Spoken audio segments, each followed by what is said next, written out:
Jared Polin, FroKnowsPhoto.com.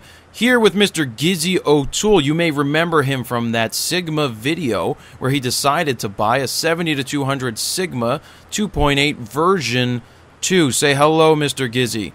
Hello. Mr. Gizzy has been selected by me to have the Flickr photo of the week.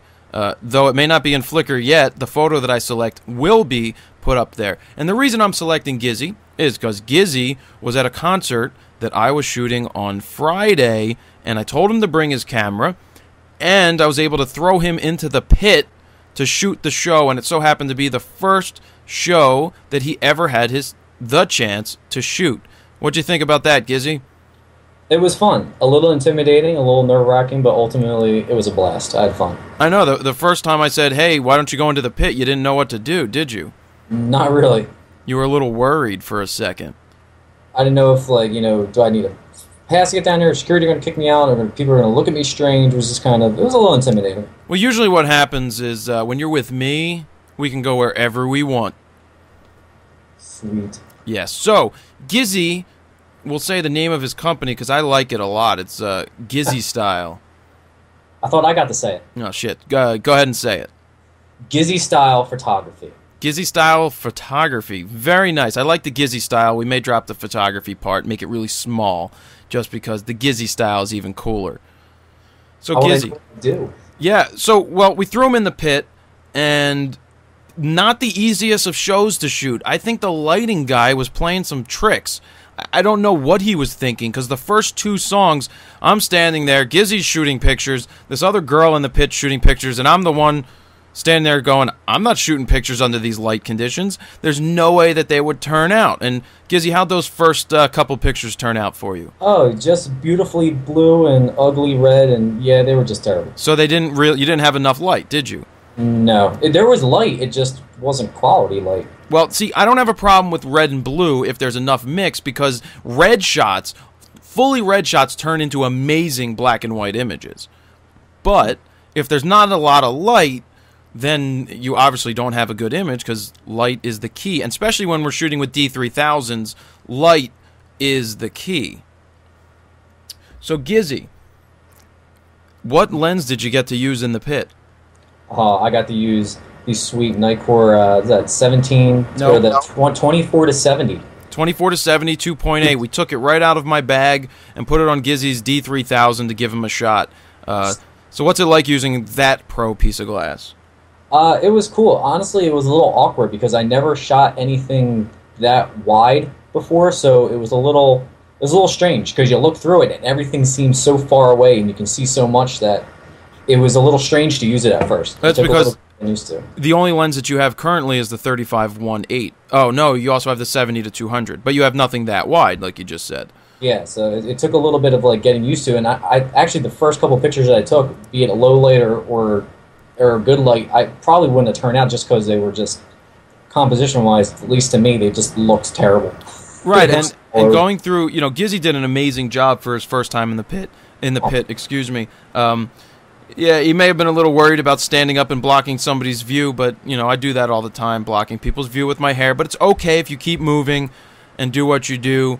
But, yeah, I mean, he took some great shots, and I'm going to pick one of them for the photo of the week. I'm not sure which yet. I'm also going to put up his, a slideshow from his Flickr page so you can see the pictures that he took with his first time in the pit and seeing what he got. And really, first time in the pit, very, very nice job, especially in tough lighting conditions. But what was good is I was able to, yell to him and give him tips in between songs so that he could start to think a certain way. And how was that, Gizzy?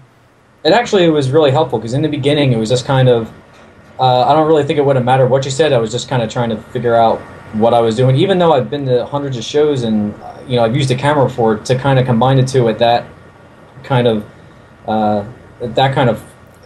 venue was just kind of strange. So I think as it progressively went on, the show went on, I got more comfortable and I kind of watched you. I watched the other girl that was in the pit. And I watched her too, by the way.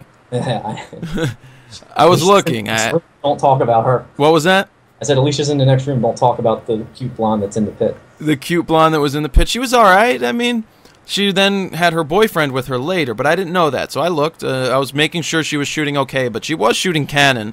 You can tell because you see a red light blink on the back of the camera opposed to a green light when the pictures are saving. Yeah. And, yeah, but we won't go into that. So, what was the number one thing you took out of the pit, Gizzy, from being in the pit? From being in the pit, just to stay cool and just kind of go with it, and just observe but be ready. And I think ultimately by the end of the show, I was just at a constant state of readiness. Picking somebody to watch and just kind of waiting for them to do something that in an area that you picked. I just kind of took away from it that is to just kind of look, observe, and to just be prepared. Did you have earplugs in? I did not. Oh, that's a mistake, right? Hence why I kept saying, what? What? Yeah, and here's something interesting, guys. When you wear earplugs at a concert, it's actually easier to hear, and everything sounds better. So when I was yelling to Gizzy, he couldn't hear me, but I could hear him through my earplugs just because it brings the levels down. That's number one thing for being in the pit is bringing your earplugs, because it helps you think. And I actually leave my beep on my camera on high pitch so that I can hear it when I'm focusing, especially with the D3000 because it's such a small viewfinder. Oh, you're just spoiled. Yeah, I'm spoiled, but you know what? I've never used a small camera like that. I've always kind of started myself off in the pro range cameras, but also shooting film. Everything was full frame anyway, so we all had a big viewfinder to begin with. Cool. So I'm looking forward to updating that. That'd be awesome. Which one, to a full frame? Yeah, I mean it is small. I mean I'm used to it, so it didn't bother me in the slightest. Well, yeah, there's nothing wrong. It's still a great way to start, and even in the low light situations, we were shooting everything at 1600 ISO.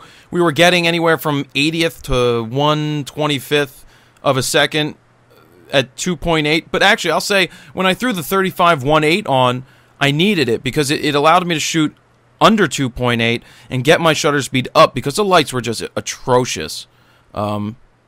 So I was going to go through each picture of Gizzy's, but what I'll do is I'll go through each picture and leave a comment underneath. So we'll link right to Gizzy's gallery so that you can read the comments that I wrote instead of me going through each one here, because we want to keep this short so you can go through and listen or read. But, I'll also post my pictures. I think maybe I'll post my pictures. I'm not sure when I want to do that yet. Post your pictures. What was that, Giz? You will post your pictures. I'm posting mine. Yeah, I'll post them at some point. Maybe tomorrow. We'll see if I get to it. But Gizzy did an amazing job. I thought he did a better job than me, and then now I saw his edited pictures. I think we did all right. I think we were pretty close to the same thing. I just have some pointers for Gizzy, and that's what I'm going to leave in those comment sections because it's going to help all of us. Seeing his pictures helps me realize how I can help everybody else and learn something myself. Especially in a tough situation. Gizzy was shooting, he told me at one point 500th of a second, and I don't think those ended up turning out, did they? No, they didn't. I think at that point I just kind of got lost and I wasn't paying attention to what I was doing. You were in manual, correct? Yeah, I was in manual, but I was just thinking my head was not in manual, and my head was just kind of... I'm in the pit, what do I do now? What's that? I said your head was probably, I'm in the pit, what do I do now? Exactly. Well, that's all good. It was a lot of fun, It was cool. It was awesome. So, anything wrapping this up? Anything you want to throw in there? Something you learned from the pit? It's tough to say. I learned so much in such a short amount of time. It was, there's so much going on. It's hard to kind of pick and choose what you're going to look at, what you're going to shoot. What time. There's so much I didn't realize that went into capturing the moment, as you put it, a lot of the time. It's not just something that anybody can do. It really does take an eye to kind of look and realize what's about to happen or what's going to happen, and that's pretty much what I took about it. It's just there's a lot going on, and I got to learn how to focus. Yeah, you just put those earplugs in, and it's going to help. So. Yeah. Really, that's about it to wrap it up here. So look for that link to Gizzy's photos with all the comments that I'll be placing underneath. So, Jared Poland, FroKnowsPhoto.com. Signing off. See ya.